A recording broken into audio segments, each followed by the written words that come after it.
Now you should sort of understand how packets are sent from one system to another system in the world. So how does IP, work with ARP and the frames to transfer packet from one LAN to another through the routers? That is the packet switching, hop, store and forward.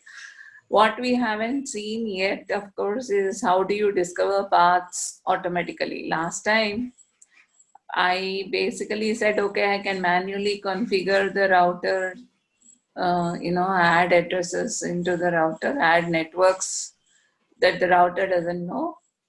So usually the router basically comes to know about its directly connected networks.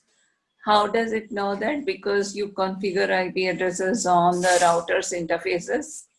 Yes, The moment you configure an IP address, it automatically adds a entry in the routing table with that mask, right? Knowing that mask, it's able to derive the network ID, so it adds an entry for the directly connected network.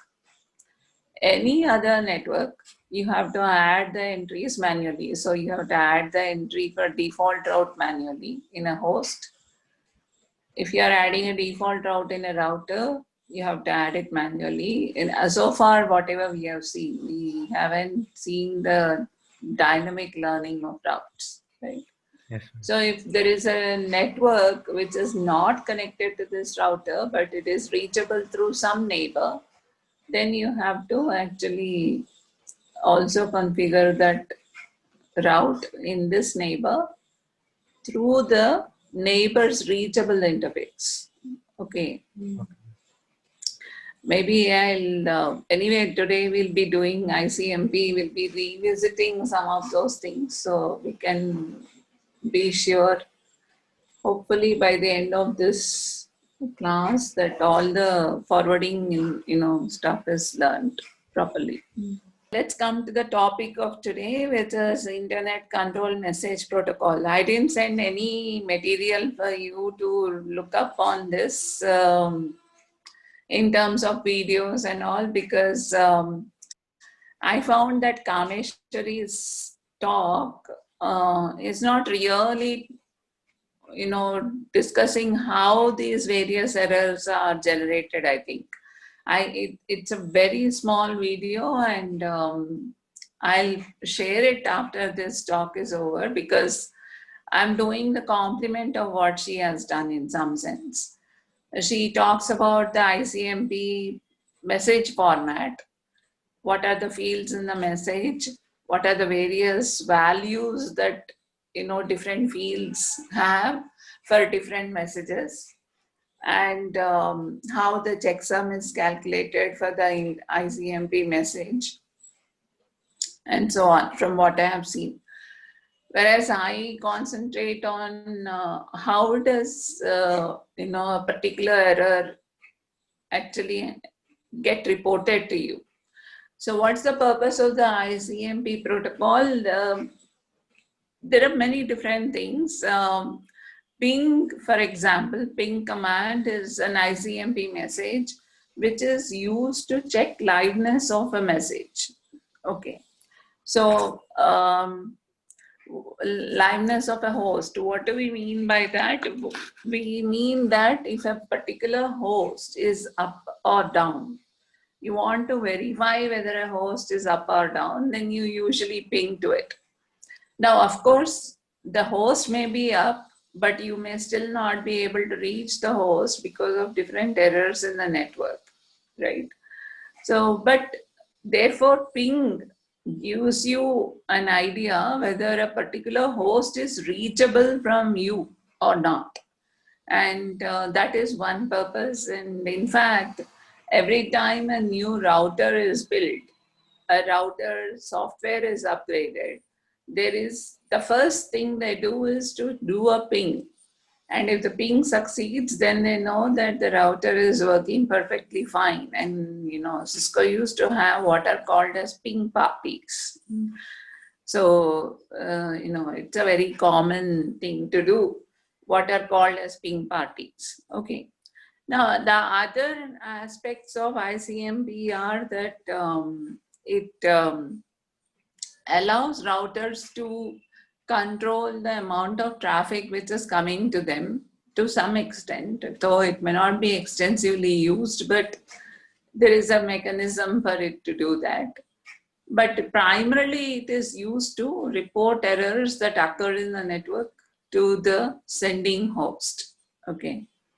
Now, the way I usually start discussion of ICMP is asking people to identify what all can go wrong in the network. Okay. And that's a huge list. I would really love to hear from you people what all you think can go wrong in the network rather than me talking about it. Now think of various elements which are there in the network, how systems are connected to each other, what all can go wrong in the process. Okay, that's a good one. Routers and switches may go down. Okay, packet corruption is one. There are many fragments of the datagram. One of the fragments goes missing. So we have seen in the previous class that the reassembly timer goes off and discards all the fragments so that you know you have lost that particular datagram. Okay, that's one reason. There is no retransmission of packets so far in our discussion, right? A packet is lost, a packet is lost. End of story. TTL becomes 0, therefore the router throws away the packet and therefore the packet is lost. Okay. Cables can be, cables can go wrong, is it not? Cable may not work. Okay, the cable which connects your system to the router or host switch or something. Are routers and switches the only elements in communication here?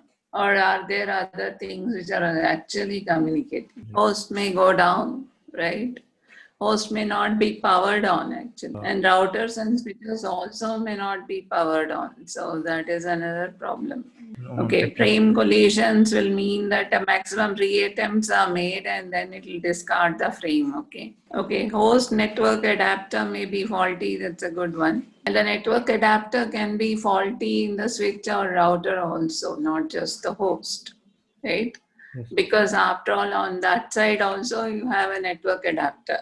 So you can see there are lots of errors that can occur in networks, and despite all those errors you have to recover, or you should be able to determine what error has occurred and see why it has occurred and be able to fix the problem.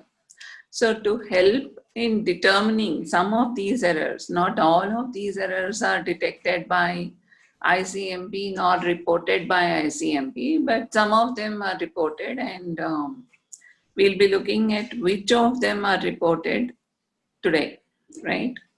Okay. So let's take the first particular example. We have two hosts. We have configured IP addresses on these hosts. Therefore, we have got the routing table entry for the particular network. And now you try to ping to, an IP address 172.16.13.1. Okay. There is no such network to the, as far as these hosts are concerned. Why? Because we have not configured a default route. Now, please note that the default route means you can reach anywhere in the world, right? It's something like saying if you go to the main gate of the university, you can go even to Antarctica. Okay, somebody will take you there by telling you go here, go there, maybe take a flight, whatever. Doesn't matter. But it allows you to get from the gateway to anywhere in the world. But if you don't know how to get to the gate, then you cannot go anywhere in the world. You can only be within the LAN. So this is a very important point I wanted to make, that, it's very important to configure default routes on hosts. Otherwise, we are gone. We can only communicate with hosts in the same LAN. In this case, if you do this ping, and you can try it out on your laptops as I speak also, because all you have to do is go to your, routing. How do you see the routing table entries? You say route minus n. Yes. It shows you what are the networks which are reachable from your system. Try pinging, okay, it'll have a default route. So you will be able to reach any network if it exists, right? If you don't have the default route. And this is where it's very interesting to not allow DHCP to configure IP addresses for you. You do say everything is manual. Configure an IP address. It will give you the routing table entry for that network, but do not configure the default route and then try to ping a host which is not in your network. You will end up having this error saying destination network unknown. Okay. So I hope that is clear.